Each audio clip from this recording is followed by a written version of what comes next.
itu saya jadi bingung nih, berbicara mengenai kita harus kembali kepada preambul Undang-Undang Dasar yang dimana itu tujuan kita dan menjunjung tinggi nilai-nilai Pancasila. Tapi toh kenapa ada sebagian orang yang ingin mengarahkan kepada kita menegakkan khilafah. Nah itu gimana Pak De? Ya, artinya ini kan ada satu semangat yang saya melihat, saya memastikan bahwa ini memang berhadapan secara diametral dengan apa yang dirumuskan di dalam pembukaan Undang-Undang Dasar 45. Karena hingga hari ini pun saya pribadi mencoba melakukan satu penelusuran dan penelitian, saya sendiri belum mendapatkan satu format yang jelas tentang khilafah itu seperti apa sih. Karena semua tafsir loh. Semua tafsir. Kita mau menggunakan pemerintahan gaya Saudi Arabia atau kita menggunakan pemerintahan Iran. Karena tidak ada satu model khilafah yang hari ini bisa dijadikan contoh. Lalu yang mana yang benar? Kalau bicara khilafah kan pasti bicara Islam. Islam sendiri ada 4 mazhab besar. Ya kan? Hanafi, Maliki, Hambali, Syafi'i. Itu berbeda-beda. Lalu kalau kita bicara khilafah dengan syariat Islam, kita kan bingung mau syariat yang mazhab mana. Nanti untuk menentukan yang mazhab mana yang digunakan saja perang. Ya.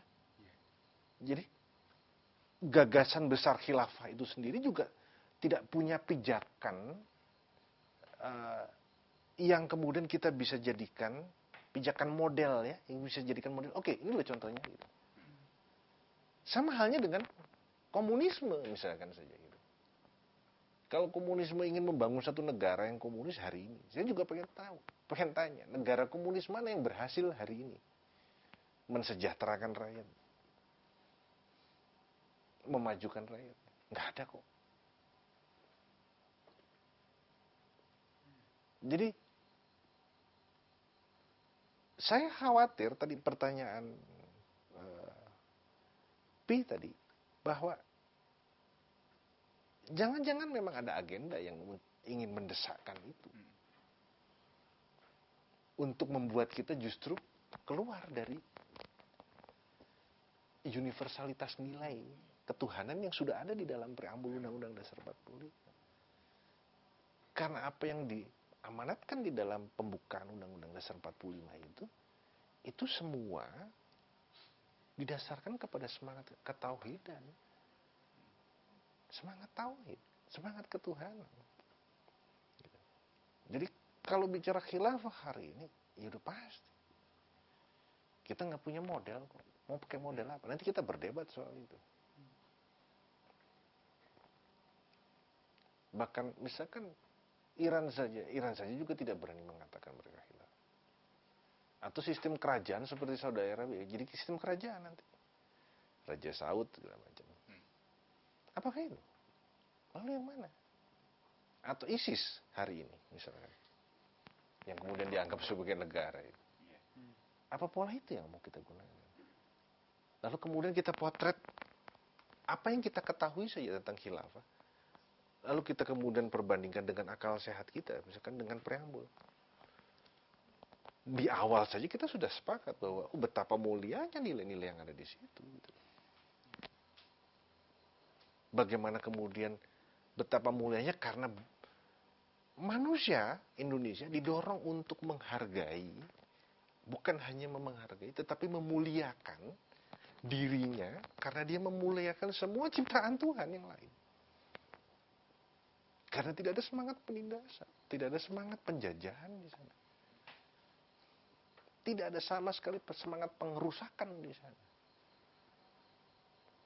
Jadi preambul Undang-Undang Dasar 45 adalah semangatnya adalah memuliakan manusia dengan cara memanusiakan manusia. Sederhana kok gitu. Jadi kalau Anda bicara khilafah, saya juga bingung hari ini dengan agenda khilafah itu. Karena bentuk negara seperti apa? Karena ketika saya mencoba masuk di dalam kembali ke sejarah, ya, Rasulullah sendiri tidak membuat negara kok. Mana ada negara? Dia tidak menciptakan negara kok. Jangan gunakan piagam Madinah sebagai ukuran bahwa itu negara. Bukan. Perjanjian Madinah itu bukan negara. Itu soal kaum. Lain. Dia bukan bicara tentang daulah. Bukan. Ya kan? Ketika Rasulullah di Madinah, di sana ada kaum Yahudi, ada kaum Nasrani, itu diatur. Itu perjanjian sosial. Karena di Madinah ada banyak kaum, bukan saja kaum Islam. Ada yang lain. Itu diatur di dalam piagam Madinah. Tapi itu bukan negara. Bukan daulah. Jadi referensi apa yang digunakan untuk bicara khilafah hari ini? Dasar yang mana? Ya, saya yakin saudara-saudara kita yang di NU misalkan, pasti menentang ini. Dan apakah kemudian kita mengatakan NU juga bukan Islam? Aneh lagi nanti gitu loh. Ya, tapi saya bisa pastikan, saya jamin, saudara-saudara kita yang di NU pasti akan tidak bisa menerima itu. Karena tidak pernah ada Rasulullah menciptakan negara Islam. Kalau ada, boleh kita jadikan itu referensi gitu. Tapi nggak pernah ada kok. Jadi jangan juga libido kekuasaan itu mengemuka dan kemudian diberi stempel pembenaran agama atas nama agama. Itu yang bahaya. Barangkali bisa jadi ini khilafah itu adalah salah satu agenda yang dibilang tadi gitu Bang, Pak D, yang dimana masuk kepada penunggangan suatu negara, akhirnya Indonesia ini dibuat luput dari nilai-nilai yang tertera di preambul gitu. Ini momen buka-bukaan kan kita? Mau? Boleh dibuka-buka. Enggak, biar clear nih ya, gitu loh kan? Biar jelas ya. Oke. Karena kita sudah bicara yang menunggangi, saya nggak akan bicara tentang negara. Karena yang menunggangi ini sudah lintas negara mainnya. Kalau Anda main bicara negara, nanti terkecoh. Ini bukan negara yang main. Yang ditunggangi bukan Islam. Islam itu baru kemarin ditunggangi. Baru-baru aja nih. Yang sudah ditunggangi lebih dulu siapa? Yang lebih dulu ada. Siapa? Kristen. Ya sudah. Kristen ditunggangi duluan ini. Dihancurkan duluan Kristen. Digeser. Dijauhkan dari nilai-nilai. Oh iya. Dijauhkan dari sini. Karena ajaran yang dibawakan Isa atau Yesus itu ajaran tentang peradaban. Lagi-lagi peradaban.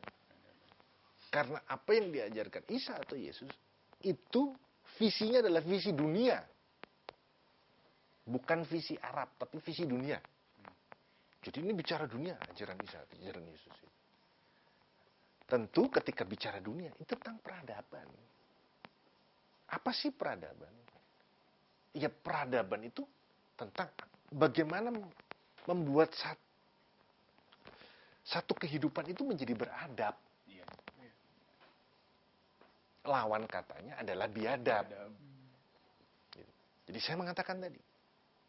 Nah, Muhammad juga membawa pesan yang sama. Apa pesannya? Tadi. Visinya dunia lagi.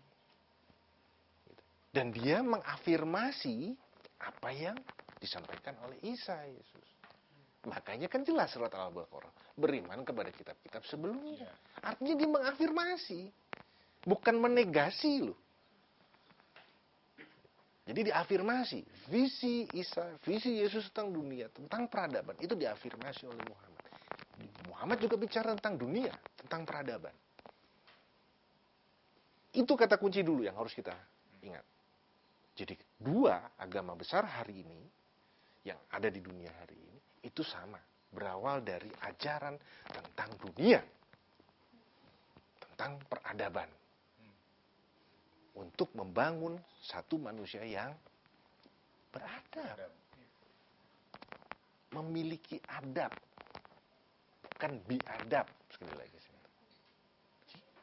Tapi mengapa hari ini, pertanyaannya, dari sesuatu yang kemudian bervisi dunia, sesuatu yang bicara peradaban, lalu kemudian mengalami moderasi, kemudian direduksi, akhirnya kemudian ini menjadi, dimasukkan di dalam kandang. Yang satu Kristen dimasukkan dalam kandang Yahudi, yang satu Islam dimasukkan di dalam kandang Arab. Dijadikan rujukan gitu ya. Loh, iya. Jadi kalau Anda mau Kristen, Anda harus Berpatokan ke... Bukan harus berpatokan, harus menjadi seperti Yahudi. Kalau Anda kemudian ingin Islam, Anda harus menjadi seperti Arab. Loh, Anda bayangkan? Dari dunia tiba-tiba diperkecil jadi sekedar ini dan sekedar ini. Sehingga kemudian kalau mau jadi Kristen yang baik ya harus mengikuti tata cara Yahudi. Kalau mau jadi Islam yang benar ya harus mengikuti tata cara Arab. Lalu di mana visi dunianya? Lalu di mana universalitasnya? Dalam konteks keislaman, lalu di mana rahmatan lil alamin? Jadi, kalau saya ingin mengatakan, kenapa terjadi dua hal yang sama di keduanya? Karena memang ada yang by design melakukan itu. Karena polanya sama. Iya. Berarti itu sudah ratusan tahun. Iya. Bahkan ribuan tahun. Ribuan. Jadi ada upaya-upaya yang selalu mencoba menghancurkan kemanusiaan dan ketuhanan. Digiring selalu. Ketika ajaran dari ilahiyah turun, digiring, digeser. Kalau nggak kemudian dimoderasi, direduksi. Dikandangin, dikotakin segini. Turun lagi, kandangin, kotakin lagi segini. Kalau sudah diadu nih, gitu. Dengan propaganda-propaganda yang kemudian sangat primitif gitu loh. Pak Ade, apakah itu juga yang terjadi pada teori kristenisasi? Ya sama lah. Artinya kristenisasi, islamisasi, ujung-ujungnya adalah yahudisasi dan arabisasi. Sama ujung-ujungnya gitu loh. Jadi bukan Kristen dalam pengertian ajaran Isa, ajaran Yesus tentang dunia, tentang peradaban.